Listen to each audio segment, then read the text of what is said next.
In a world that is just overflowing with information, the biggest challenge isn't really finding answers anymore, is it? It's knowing who to trust. It can feel like we're all just trying to navigate this massive maze of data and opinions and let's be honest, outright falsehoods. But what if we could actually understand the architecture of that maze, and maybe more importantly, the architecture of our own minds?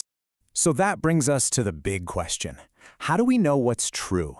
And this isn't just about memorizing facts and figures, it's about the very process of how we build knowledge, how we decide to trust information, and well, how we can all get a little bit better at it. To really get to the heart of this, we're going to follow what you might call an hourglass structure. We'll start big with the incredible machine that's inside all of our skulls. Then we're going to narrow our focus to the cognitive traps and shortcuts that we all fall into. From there, we'll look at the big institutional systems designed to validate knowledge, and finally, we'll zoom back out to the practical tools that we can all use to build a more resilient way of knowing.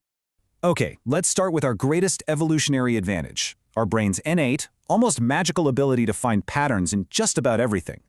I mean, just look at the sheer physical difference here. The human brain's massive cerebral cortex. It's the hardware that powers what scientists call superior pattern processing. This is really the core of what separates us from other species. It isn't just about being smarter in a general sense, it's about being fundamentally, structurally better at connecting the dots. 300 million. Think about that number for a second. That's how many pattern recognizers are in our neocortex, and they are constantly working to simplify the world around us.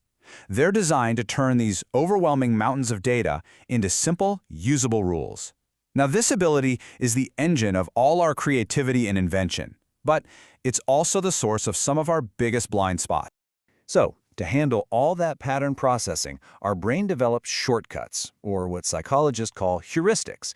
And look, they're absolutely essential for getting through the day, but they can, and often do, lead us astray. Our understanding of these shortcuts has actually evolved quite a bit over time. It all started back in the 50s with Herbert Simon, who realized our rationality is bounded, right? We've got limited time, limited information, and limited mental energy.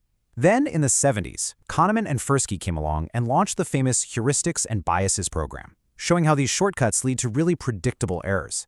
But more recently, researchers like Gerd Gigerenzer have argued that maybe they're not just flaws. Maybe they're part of an adaptive toolbox, of fast and frugal tools that are actually incredibly effective in the right environment.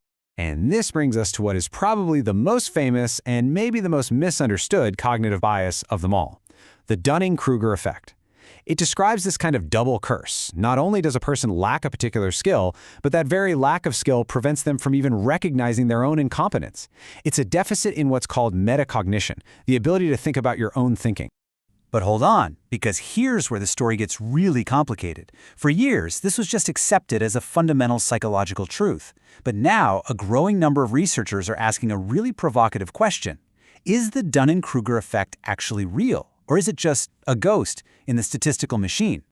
So the classic model suggests our self-assessment changes as we learn. At the very beginning, you're an unconscious incompetence, and that's where we tend to overestimate our skills. Then you hit conscious incompetence, where you suddenly realize how much you don't know and your confidence just plummets. But check out the end stage, unconscious competence. Experts can actually underestimate their own ability because a task feels so easy to them, they just assume it must be easy for everyone else too. Right, so the crucial point of the critique is this. That classic Dunning-Kruger curve might just be a statistical inevitability called regression to the mean. What does that mean?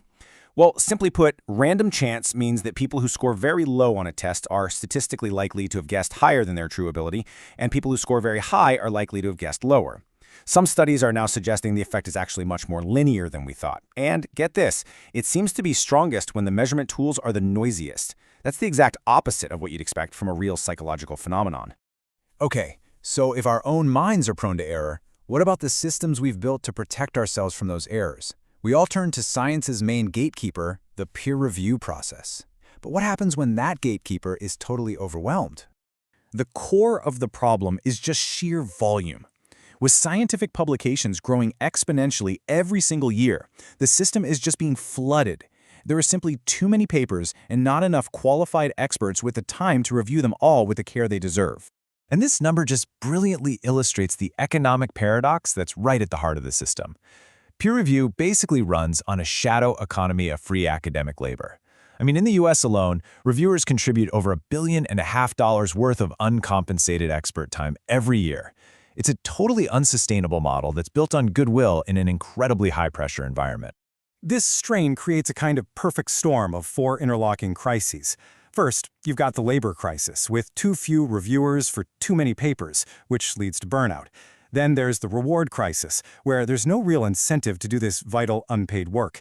That leads to the qualification crisis, as editors scramble to find anyone with the right niche expertise. And here's the critical link.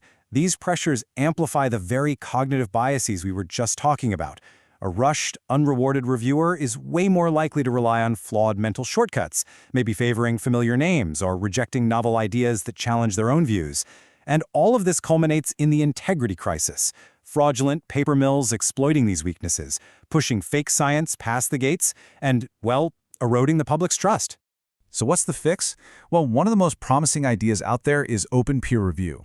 By making reviewer identities and their comments public, the thinking is that you increase accountability. Reviewers might be more thorough and constructive if their name is literally attached to the review, and it also helps address the demand from younger researchers for some kind of credit and recognition for all their hard work. So if our brains are flawed and the institutional gatekeepers are overwhelmed, what are we supposed to do? Well, we need better tools. And that means rethinking a really fundamental skill, how we evaluate information online. For decades, many of us were taught something like the CRAAP test. It's a checklist approach where you do a deep dive into one single website. You check its currency, authority, accuracy, all that stuff. This is vertical reading. But the problem is, sophisticated misinformation can easily fake these signals. The modern approach, the one used by professional fact-checkers, is called lateral reading. You don't stay on the site. You immediately open new tabs to investigate what other trusted sources say about the site you're looking at. A fantastic framework for this lateral reading is Mike Caulfield's SIFT method. Let's really break this down. The first move is, without a doubt, the most important: stop. If a source makes you feel a really strong emotion, anger, excitement, fear, just pause. Emotion is the enemy of reason.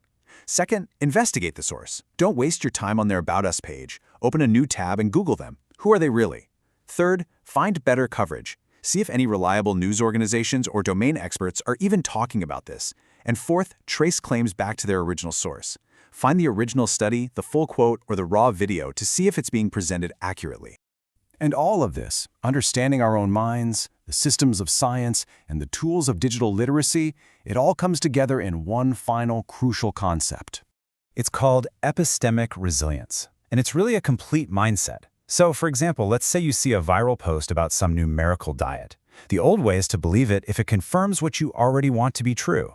Epistemic resilience is totally different.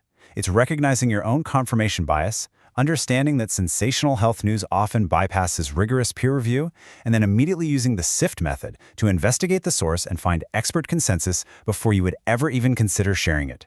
It's like a full-stack defense system for your mind. So the crucial point is this. The path forward really has three main steps. First, you have to acknowledge your own internal biases. Just know that your brain is built for shortcuts. Second, vet the system. Understand that the institutions we all rely on for knowledge are imperfect, and they're under a lot of strain. And third, read laterally. Master the simple but incredibly powerful techniques of modern fact-checking. So what's the big takeaway here? Maybe the goal isn't to arrive at a final, certain answer for everything. In a world this complex, maybe the most important thing we can do is master the process of questioning itself, to build a resilient framework for knowing that can adapt to any challenge thrown our way. What do you think?